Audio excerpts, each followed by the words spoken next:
A piece of paper cannot decide my future. Or is it? Short answer, yes. और long answer, ये पूरी video देख लो, अपने आप पता चल जाएगा. So let's begin.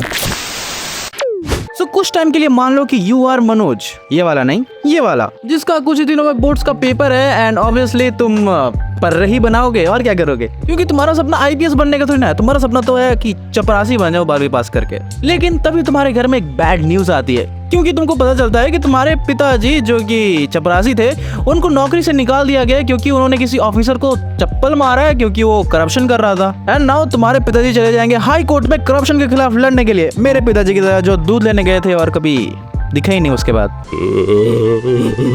Oh my God, are you crying? No, it's just raining.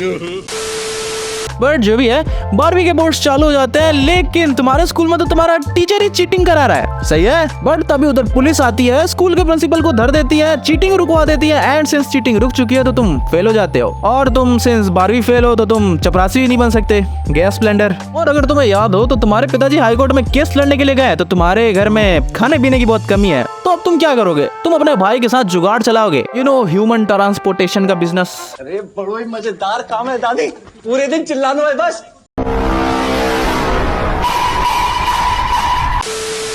But ये बात तुम्हारे गांव के विधायक जी को पसंद नहीं आती, जो कि तुम्हारा स्कूल और ट्राइबल एजेंसी दोनों ओन करते हैं. तो वो तुम्हारे भाई और तुमको झूठे केस में जेल भिजवा देते हैं. और उधर 4 डंडे खाने के बाद तुम जाते हो भाग भाग के डीएसपी साहब के पास, और वो तुमको और तुम्हारे भाई को जेल से छुड़वा के तुमको तुम्हारे घर पे छोड़ देते हैं. एंड नाउ तुम्हारे पास एक पर्पस है, तुमको बड़ा होके जो तुम हो एक डीएसपी बनना है. सो उसके लिए तुम खुद से मेहनत करके अगले साल खुद से 12वीं पास करते हो, फिर 3 साल का बीए भी करते हो. और इसी बीच तुम्हारे सपने को कंप्लीट करने के लिए तुम्हारी माँ अपनी गाय बेच देती है. अगर तुम नहीं जानते तो बहुत बड़ी बात है. और तुम्हारी दादी भी तुमको अपने जीवन भर की कमाई तुम्हारे हाथ में दे देती है कि आगे जाके तुम एक डीएसपी बनो. और अब तुम निकल जाते हो ग्वालियर में अपना पीसीएस का एग्जाम के लिए, लेकिन जाके तुम्हें उधर पता चलता है कि तुम्हारा झोला तो किसी ने चुरा लिया है.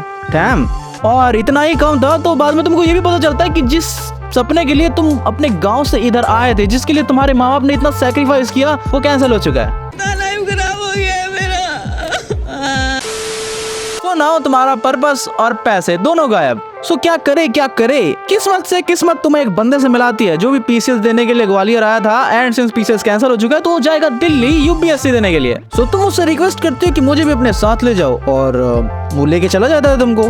दिल्ली में जाने के बाद तुम मिलते हो गौरी भैया से, जो तुम जैसे हिंदी मीडियम वाले बच्चों के संदीप महेश्वरी है, जो तुमको खूब मोटिवेशन देते हैं, जिनका खुद आखिरी अटेम्प्ट है एंड उनका अभी इंटरव्यू है, तो बस रिजल्ट का इंतजार कर रहे हैं वो लोग. सो नाउ अब तुमको चाहिए पीसे, और उसके लिए तुम जाते हो लाइब्रेरी में टॉयलेट साफ करने का काम करते हो, और वो तुमको एक रूम भी देते हैं. नाइस. सो नाउ गौरी भैया का रिजल्ट आ गया है, बट सैडली वो पास नहीं हो पाते हैं. एंड कोई दूसरे एग्जाम की तैयारी करने की जगह वो उधर ही चाय की रेली लगा लेते हैं, क्योंकि वही है ना एमबीए चाय वाले की फ्रेंचाइजी खोलने वाले. और ये सब देख के तुम्हारा दोस्त जो तुमको दिल्ली लाया था, वो हिंदी मीडियम वाला ग्रुप छोड़ के इंग्लिश मीडियम वाले ग्रुप में चला जाता है. वेल, टाइम बीतता है और तुम अपने सिविल सर्विस एग्जाम का पहला अटेम्प्ट देते हो, लेकिन तुम उसमें फेल हो जाते हो. लेकिन कोई बात नहीं, अभी 3 अटेम्प्ट और है. सो तुम फिर से एग्जाम की तैयारी करते हो, वही नौकरी, खाना पीना, एग्जाम, और ऐसे ही चलते चलते तुम्हारी एग्जाम की डेट भी आ जाती है. लेकिन तुम जिस दिन एग्जाम होता है उस दिन लाइब्रेरी में सो रहे होते हो, तो लाइब्रेरियन आके तुमको उठाता है और तुमको बताता है कि तुमको देख के तो मुझे अपने यूपीएससी के दिन याद आ गए. ये कौन सा मोटिवेशन है भाई साहब? वेल, तुम अपना सेकंड अटेम्प्ट देते हो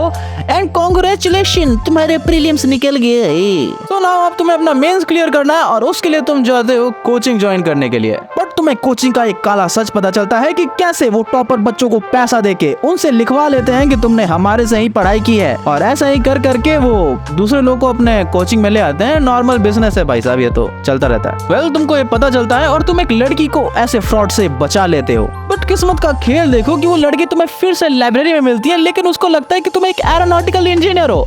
और सिंस लड़की इंप्रेस हो रही थी तो तुमने मिसअंडरस्टैंडिंग क्लियर भी नहीं की. औरत का चक्कर बाबू भैया, औरत का चक्कर बहुत बेकार होता है. और तुम उसी लड़की का कोचिंग ज्वाइन कर लेते हो, जहाँ पे तुमको मिलते हैं विकास दिव्य कीर्ति सर, जो अभी अभी किसी शो पे 40 मिनट का यूपीएससी का मोटिवेशन देके आए हैं, आंख में ज्वालामुखी डाल के, जो क्लास में घुसते ही 5 मिनट का मोटिवेशन देते हैं कि हाँ 10 लाख में से 1000 बच्चे सिलेक्ट हो गए. लेकिन कोई नहीं, तुम 2 पैसे निकालो अपने जेब में से, एंड तुम उसी लड़की के साथ मस्त टाइम स्पेंड करते हो और अपनी नजदीकियां बढ़ाते हो, और ऐसे ही जिंदगी मस्त चलती रहती है. बट एक दिन क्लास में तुम्हारे सर तुम्हें लीनियर मोमेंटम पढ़ा रहे होते हैं, एंड सिंस उस लड़की को लगता है कि तुम तुम एरोनॉटिकल इंजीनियर हो, तो बोल देती है कि सर ये तो एरोनॉटिकल इंजीनियर है, यू नो साइंटिस्ट बनेगा ये। सो ऑब्वियसली सबको सच पता चल जाता है और वो लड़की तुमसे बात करना बंद कर देती है। और इतना सब कम था तो वो लाइब्रेरियन भी तुमको चोर बोल के उधर से भगा देता है, या फिर तुम ही भाग जाते हो उसको चप्पल मार के। और अब पैसे तो चाहिए तो तुम एक आटा चक्की में जाके काम करने लग जाते हो। वेल तुमको पता चलता है कि वो लड़की तो अपना पीसीएस देने के लिए मसूरी जा रही है। सो तुम अब डिसाइड करते हो कि मेंस क्लियर करके ही उसको अपने दिल का इजहार बताओगे।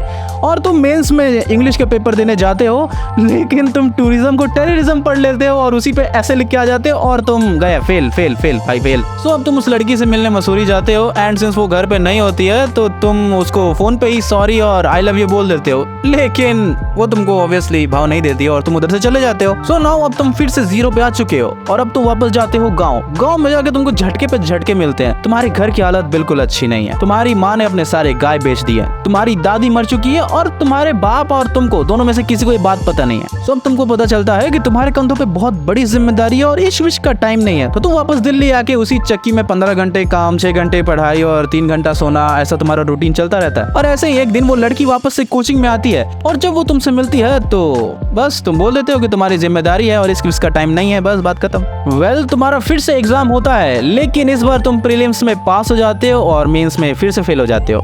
लेकिन गुड न्यूज इज कि वो लड़की अब भी तुम्हारे साथ है और ये बात तुम्हारे उस दोस्त को अच्छी नहीं लगती क्योंकि वो प्रीलिम्स भी नहीं निकाल पा रहा ढंग से और फेल होते जा रहा है और उसकी बंदी भी उसको छोड़ के चली गई है। तो वो तुम्हारा और तुम्हारी गर्लफ्रेंड दोनों का मजाक उड़ाता है और इतनी बेइज्जती के बाद तुम सीधा एक आईएएस के पास चले जाते हो और उसको अपनी प्रॉब्लम बताते हो और वो तुमको एक तुम्हारे इनाम पे ऐसे लिखने के लिए बोलता है, बट तुम 8 मिनट में वो लिख नहीं पाते हो और वो बोलता है कि तेरे से ना हो पाएगा। और जब ये बात गौरी भैया को पता चलती है तो वो सारा तुम्हारा काम बंद करवा के अपने ही घर में शिफ्ट करा देते हैं जिसमें तुम सिर्फ और सिर्फ पढ़ाई करोगे। वेल एग्जाम फिर से आती है एंड भाई साहब तुम्हारा मेंस और प्री और मेंस दोनों निकल गया है। सो तुम्हारा मेंस और प्री दोनों निकल गया है तो वो लड़की तुमसे मिलने आती है एंड फॉर योर इन्फॉर्मेशन वो डिप्यूटी कलेक्टर बन चुकी है। सो अब तुम्हारा इंटरव्यू है और तुम जाते हो उधर इंटरव्यू देने के लिए। एंड जो मिथ है कि आपसे इंटरव्यू में सिर्फ और सिर्फ पर्सनल सवाल पूछा जाएगा, उस मिथ को कंटिन्यू करते हुए ये उससे सिर्फ पर्सनल सवाल पूछते हैं एंड इसका इंटरव्यू हो जाता है। बट उसको लगता है कि घाई भैंस पानी में, लेकिन ऐसा कुछ नहीं होता क्योंकि रिजल्ट का दिन जब आता है तो तुम हो जाते हो पास और अब बन गए हो तुम